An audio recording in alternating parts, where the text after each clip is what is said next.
Assalamualaikum warahmatullahi wabarakatuh. Selamat bertemu anak-anak sekalian. Selamat bertemu pada pelajaran IPS, Pengetahuan Sosial pada semester 2. Hari ini kita akan belajar tentang bab 3, aktivitas manusia dalam memenuhi kebutuhan. Nah, yang utama hari ini yang akan kita pelajari tentang kelangkaan dan kebutuhan manusia. Nah, kelangkaan sebagai permasalahan ekonomi manusia, yang pertama. Yang kedua adalah tentang kebutuhan manusia. Tujuan pembelajaran. Jadi pada hari ini, Ibu berharap bahwa tujuan pembelajaran kita agar siswa dapat memahami pengertian kelangkaan dan kebutuhan manusia. Yang kedua, siswa dapat mengidentifikasi jenis-jenis kebutuhan manusia. Nah, kita ingat waktu itu bahwa kita pernah belajar bahwa dikatakan manusia itu dikatakan sebagai makhluk sosial, di mana kita berinteraksi antara satu individu dengan individu lain, individu dengan kelompok atau kelompok dengan kelompok. Nah, sekarang ini yang kedua, bahwa kita selain sebagai makhluk sosial, kita juga sebagai makhluk ekonomi, di mana kita dalam memenuhi kebutuhan itu secara rasional itu diperoleh dari interaksi sosial untuk mencapai kesejahteraan hidup. Nah, untuk memenuhi kebutuhan tersebut, kita melakukan interaksi sosial sebagai makhluk sosial. Contohnya gini, kita menginginkan beras untuk makan yang akan kita peroleh sehingga menjadi nasi, kebutuhan pokok kita. Tapi karena kita tidak menghasilkan beras, tidak punya beras, maka kita memperolehnya dari orang lain. Maka kita butuh dengan memenuhi kebutuhannya adalah sebagai makhluk ekonomi. Sedangkan kita memperolehnya dengan cara berinteraksi dengan orang yang punya, yang memiliki beras tadi. Itu adalah sebagai makhluk sosialnya. Jadi untuk memenuhi kebutuhan kita memerlukan orang lain dengan cara berinteraksi dalam pemenuhan kebutuhan. Kita lanjutkan. Di sini bahwa kelangkaan sebagai permasalahan ekonomi, di mana masalah ekonomi timbul karena adanya kebutuhan yang tidak terbatas, sedangkan alat pemuas kebutuhan yang berupa barang dan jasa terbatas. Jadi gini, namanya manusia itu beragam kebutuhan dan terus-terusan ada. Jadi dikatakan bahwa kebutuhan manusia itu tidak terbatas. Sedangkan alat pemuas kebutuhan yang kita inginkan untuk memenuhi kebutuhan itu, baik berupa barang dan jasa itu terbatas. Sekarang, nah dari masalah ekonomi tadi, itu timbul yang namanya kelangkaan. Jadi kenapa timbul kelangkaan? Kelangkaan timbul akibat ketidakseimbangan antara kebutuhan dan ketersediaan alat pemuas kebutuhan. Nah, sekarang kita lihat contoh yang ada. Ini Ibu contohkan di Pertamina atau apa. Nah, di sini kita lihat premium di sini habis. Lihat di sini. Yang membutuhkan premium antri ya, Nak. Sedangkan premiumnya sendiri di sini katanya habis. Tidak ada. Langka. Maka itu akan timbul kelangkaan karena ketidakseimbangan antara kebutuhan dan ketersediaan alat pemuas kebutuhan. Jadi kalau nggak seimbang, hanya sebagian bahkan tidak sama sekali bisa memenuhi kebutuhan, itu akan menimbulkan kelangkaan. Gas LPG juga gitu. Di sini habis gas LPG. Kita membutuhkan gas LPG untuk masak. Tapi karena memang berkurangnya suplai gas LPG, maka akan timbul kelangkaan, orang yang membutuhkannya banyak. Sedangkan gas LPG-nya nggak ada. Lihat di sini juga antri. Baik yang membutuhkan premium ataupun gas LPG seperti tadi yang kita contohkan. Nah, jadi kalian bisa menyimpulkan bahwa yang namanya masalah ekonomi itu kebutuhan yang tidak terbatas dengan alat pemuas kebutuhan terbatas. Dari masalah ekonomi akan timbul yang namanya kelangkaan.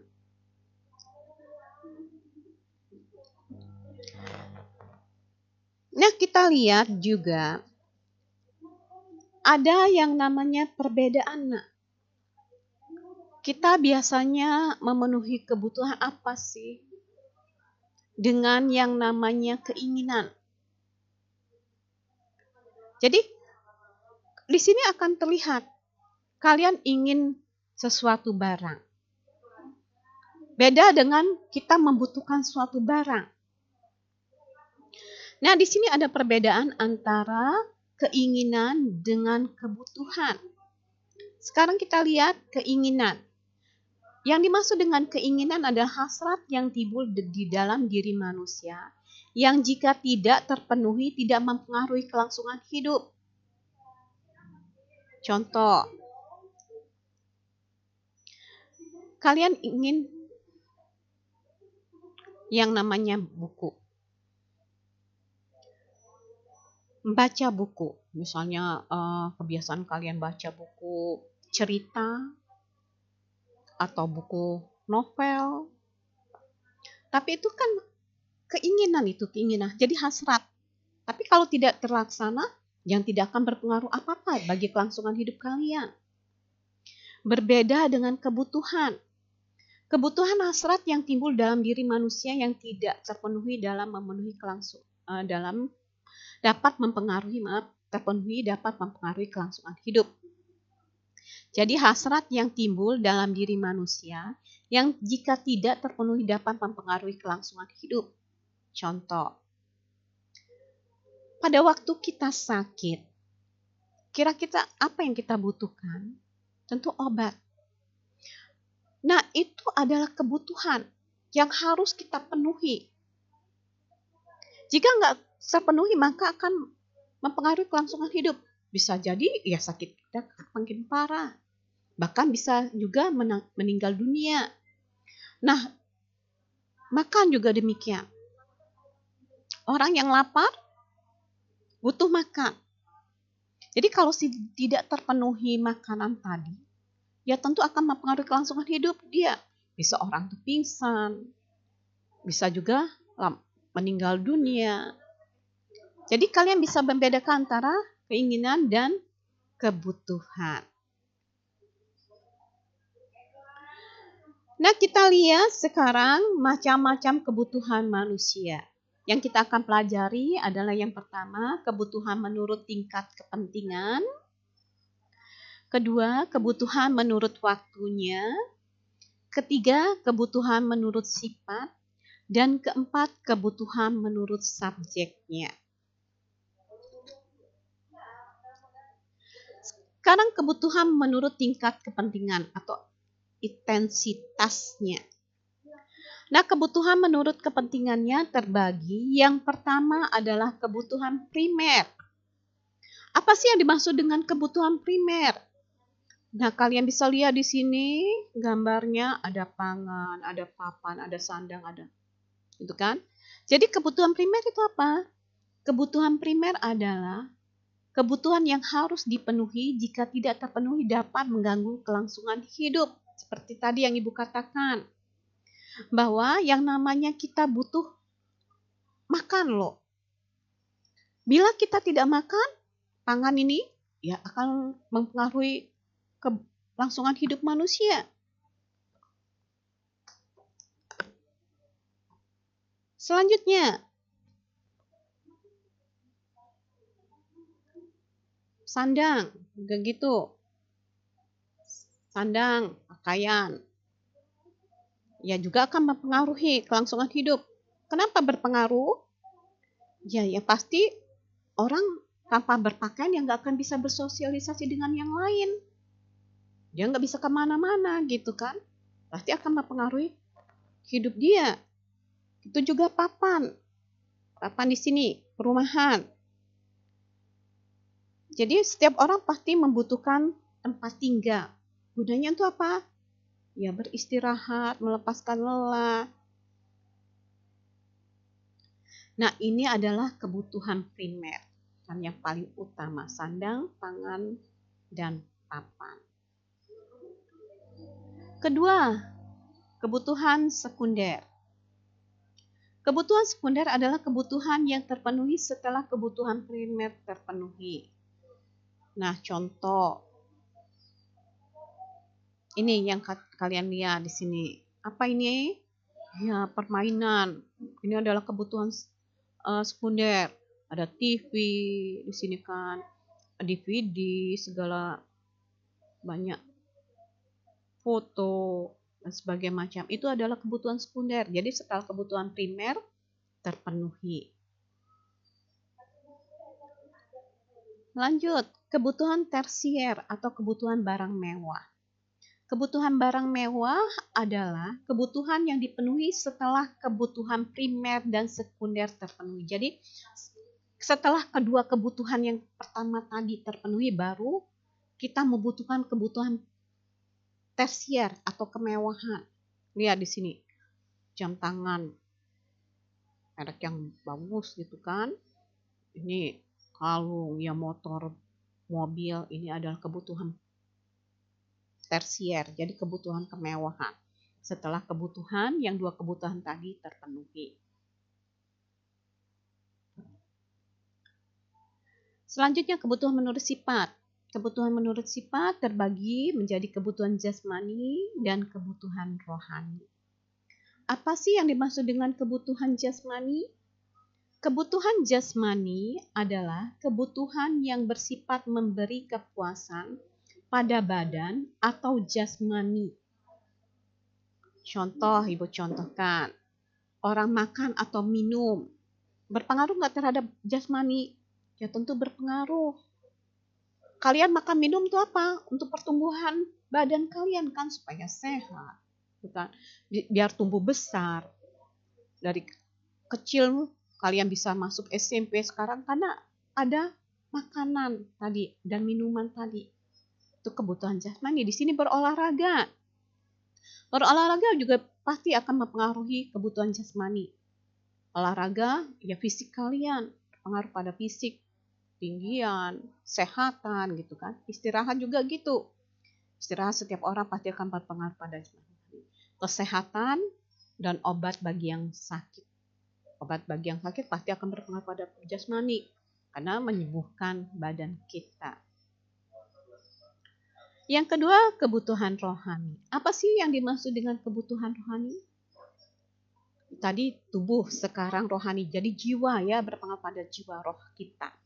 Jadi kebutuhan rohani adalah kebutuhan yang bersifat rohani, berhubungan dengan jiwa manusia dan memang dirasakan untuk kepentingan jiwa manusia. Contoh, beribadah menurut agama masing-masing. Itu kebutuhan rohani karena menenangkan jiwa. Dekat dengan Allah, itu kebutuhan rohani, ibadah. Rekreasi juga gitu, mengalihkan pikiran kita. Nonton TV, baca buku, juga pendidikan, itu kebutuhan rohani. Kita lanjutkan, kebutuhan menurut waktu penggunaan. Kebutuhan menurut waktu penggunaan terbagi kebutuhan sekarang. Nih, lihat gambar apa ini? Obat gitu kan, ke dokter. Ini untuk dokter itu. Jadi ini kebutuhan sekarang. Jadi kebutuhan sekarang adalah kebutuhan manusia yang harus segera terpenuhi pada saat dibutuhkan. Apabila pemenuhan kebutuhan itu tidak dilakukan dengan segera, akan berakibat tidak baik terhadap kelangsungan hidup. Ya pasti orang sakit ya harus segera minum obat. Kalau tidak, ya akan berpengaruh pada kelangsungan hidupnya. Bisa tambah parah sakitnya, bisa juga orang bisa meninggal dunia. Selanjutnya kebutuhan yang akan datang. Kalian sering menabung nak? Nah ini menabung. Uang receh itu sebetulnya ditabung. Dari sedikit-sedikit ya akan jadi bukit, akan banyak. Nah itu termasuk kebutuhan yang akan datang. Ada kebutuhan manusia yang pemenuhannya dapat ditangguhkan dilakukan masa yang akan datang. Jadi untuk masa yang akan datang. Ini kan kalian nabung ya untuk akan masa datang. Orang tua kalian menabung untuk keperluan masa datang, untuk kalian sekolah, nantinya bakal kuliah, atau membeli barang-barang yang lainnya. Itu semua perlu perencanaan. Lanjut, kebutuhan menurut subjeknya. Kebutuhan menurut subjek terbagi kebutuhan individu. Kebutuhan individu adalah kebutuhan yang berhubungan langsung dengan perorangan. Jadi individu orang. Contoh, kebutuhan akan alat bantu dengar, kacamata, kursi roda, dan lain-lain. Itu kebutuhan yang perorangan, yang dibutuhkan oleh orang itu. Ibu udah mulai tua gitu kan, sudah matanya juga kurang jelas, maka ibu perlu kacamata. Itu kebutuhan perorangan. Orang sakit mungkin butuh kursi roda. Juga alat dengar dan sebagainya macam. Lanjut, kebutuhan kelompok atau kolektif.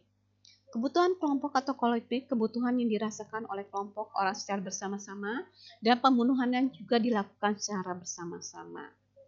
Contoh kebutuhan akan jalan raya, jembatan, sekolah, pasar, lapangan, dan rumah sakit. Jadi digunakan oleh orang secara bersama-sama. Jalan siapa? Nggak mungkin digunakan sendiri, semua orang butuh jalan. Begitu juga jembatan, sekolah juga, pasar, lapangan, juga rumah sakit. Jadi dibutuhkan oleh kelompok semua manusia.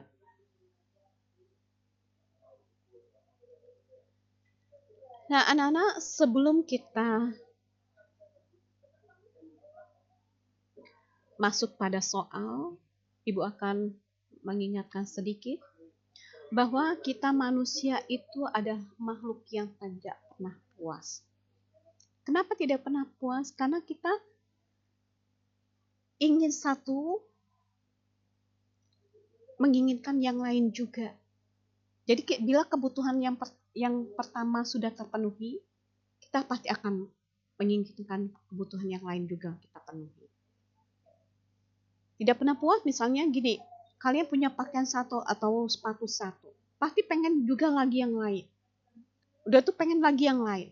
Tadi katakan bahwa manusia itu tidak pernah puas. Makanya kebutuhan manusia itu bermacam-macam dan terus-terusan banyak. Nggak pernah berkurang. Maka kita juga harus bisa meredakan mana sih kebutuhan kita yang penting dan mana sih kita yang tidak terlampau penting. Jadi jangan ya semuanya kita beli. Jadi kita harus tahu, harus ada loh yang disisihkan untuk kebutuhan yang akan datang, untuk kalian perlukan nantinya. Baik anak-anak, kita lihat soal. Yang pertama adalah, apakah penyebab dari kelangkaan? Yang kedua, apakah perbedaan antara keinginan dengan kebutuhan? Nah, yang ketiga adalah, kalian lihat di sini, di bawah ini dari gambar yang ada itu merupakan salah satu contoh dari macam-macam kebutuhan manusia yang ada pada tampilan ini yang pada gambar video yang tadi yang sudah kita pelajari. Sebutkan contoh dari kebutuhan apa saja gambar-gambar berikut. Jadi ini gambar A ini tadi kan udah lihat itu gambarnya. Ini termasuk kebutuhan apa? Yang ini, yang B ini juga kebutuhan apa? Yang ini juga kebutuhan apa? Jelas. Paham nak? Ya, silakan kalian kerjakan. Semoga kalian tetap sehat, jaga kesehatan. Dan mudah-mudahan kita akan bertemu lagi pada minggu yang akan datang. Terima kasih atas perhatiannya. Ibu akhiri. Wassalamualaikum warahmatullahi wabarakatuh.